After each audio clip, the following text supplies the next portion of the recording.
Merci monsieur le ministre man pour tëj rek ci chapitre bi li ñu bëgg a wax mooy malgré le contexte extrêmement difficile nous avons fait l'option d'orienter le maximum de dépenses vers le social def beaucoup de renonciations pour mun a soulager les Sénégalais. Le plan de redressement économique, les études qui ont été faites dafa démontrer ni effort bi ñuy laaj Sénégalais yi li plan de redressement économique investissement yi ñu ciy def li muy jur moo ëpp njëriñ foofu en termes de retombées économiques et sociales ba ci en termes d'impact sur la réduction de la pauvreté. Rien que sur 2026, les effets calculés, c'est à peu près 150 000 Sénégalais qu'on sortirait de l'extrême pauvreté. Am na ko wax léegi nag ne on peut faire dire tout aux chiffres et pourtant 5 secondes plus tard il nous demande des chiffres sur les déguerpissements. Comme on peut faire tout dire aux chiffres, il ne faut pas demander de chiffres. Kon les mesures yu ñuy jël soo seetee le PRES li ñu orienté ci mesures sociales, le nombre de structures sanitaires qu'on doit construire à partir du PRES, le nombre de structures scolaires yi ñu war a construire, les efforts consentis pour la réduction parce que nee nañ dund gi dafa cher mais ñun bi ñu fi toogee léegi prix ceeb yokkuwul, prix diwlin yokkuwul, prix suukar yokkuwul te def nañu des baisses bi ñu fi toogee léegi et malgré la conjoncture te dina amaat yeneen baisse incha allah. Kon loolu li ma bëgg a wax Sénégalais yi mooy jafe-jafe am na ci lu ñu donn waaye terewuñu saa su ne suñu première préoccupation bu ñu xëyee mooy naka la ñuy def ba malgré tout ñu gën a yombal Sénégalais mbir yi. Waaye nag aw askan goo gis tey mu nekk dans l'aisance bëgg naa kenn ku nekk si yéen de temps en temps guddi balaa muy tudd rek na dugg YouTube mu tàppe Chine révolution chinoise wala mu tàppe Singapour wala mu tàppe Malaisie wala fu mu munti tàppe rek mu déglu mu xool le changement structurel des sociétés du lu yomb. Bi may nekk opposition je disais il faut qu'il y ait une génération avec une masse critique qui accepte de se sacrifier pour ëllëgu réew mi mënul yombee noonu. Et nous en tant que leader politique parce que dafa am loo xam ne ci leadership politique la bokk mooy nga mën a ànd ak saw askan. Churchill bañ ko nommé premier ministre la leen wax digguma leen lu dul ñaq ak deret parce que pleine guerre la woon nga wax loolu sa askan. waaye homme politique boo xam ne da ngay bëgg a nëbb askan wi dëgg bi ak situation bu mu nekk mooy andi nag bëgg lu fees bëtu nit ñi nga dem di wër di leb di ko làq ba mu andi ñu fii. Dañu toll moment choix où le peuple sénégalais doit choisir ban type de leadership la bëgg ku koy wax dëgg même bu dee jafe naa dégg ne ko nag kaa ñu ànd uti solution te soxlawu ma ci jara du am luy dugg sama poos du am lu may ràndal wala koo xam ne day ñëw ne ko ëllëg ma àndil la jant bi ndax looloo fi jóge li jiitu ñëw. Kon ci moment boobu la ñu nekk te dafa interpeller conscience chacun d'entre nous à commencer par la jeunesse, la diaspora, les élites intellectuelles. Le pays est en train de changer waaye changement structurel du lu ñuy décréter lu ñuy liggéey la, c'est un construit. Et pour lu jëm ci te dafa ànd ak na question bi ñu posé ci année scolaire beeg yeneen yi parce que tamit moi j'ai été syndicaliste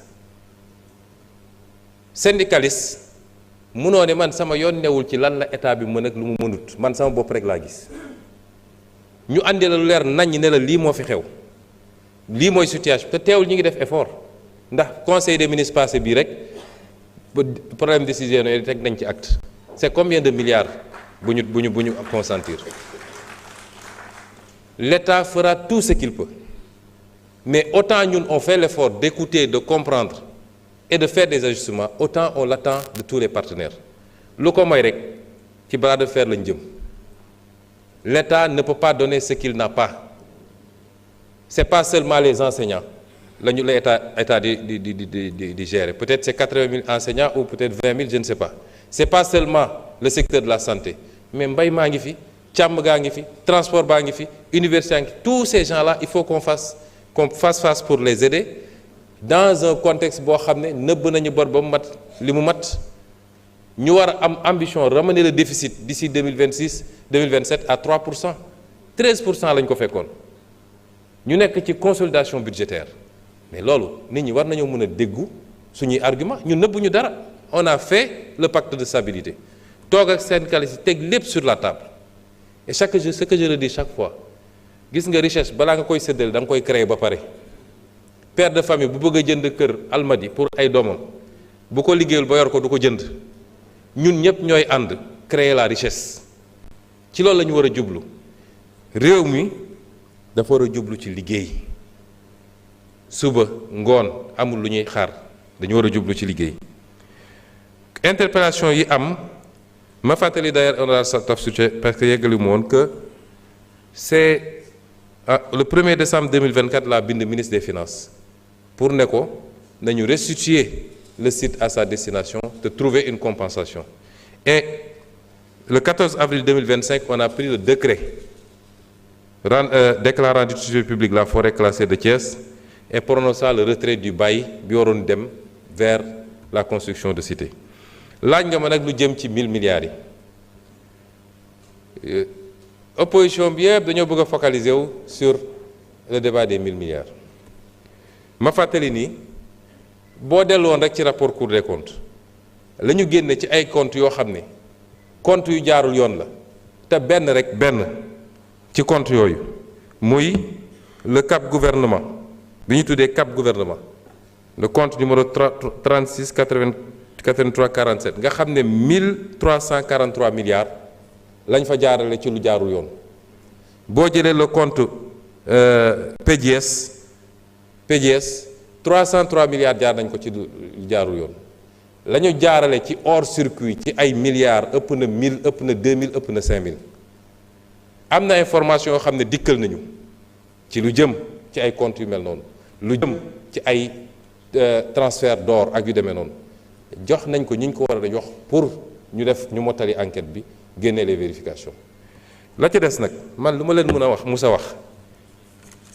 histoire da koo andi ba mu leer nañ fii bi may wax problème mu OFNAC bi 94 milliards yi lu nga dégg naa ko ci ba assemblée bi fii def commission d'enquête maa ngi woon campagne présidentielle ñu ne ma ñëwul uy si ma bañ fan la mujje rapport boobu mi ngi parquet financier fi mu ne nii ñu ngi cee convoqué ay nit bi may wax fii li jëm ci Petrotim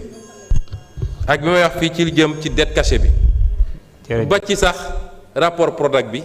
nga xam ne tey ñu ngi ciy convoqué ay nit te am na ci yeneen développement yu gën a intéressant xam naa dina am ñuy ñàkk nelaw et semaine prochaine samay avocat dinañ ci wax ak Sénégalais yi bu soobee yàlla ñu ngi leen di gërëm leen sant.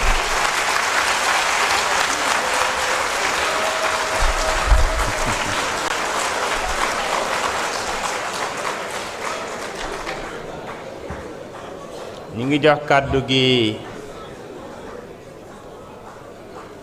au dernier orateur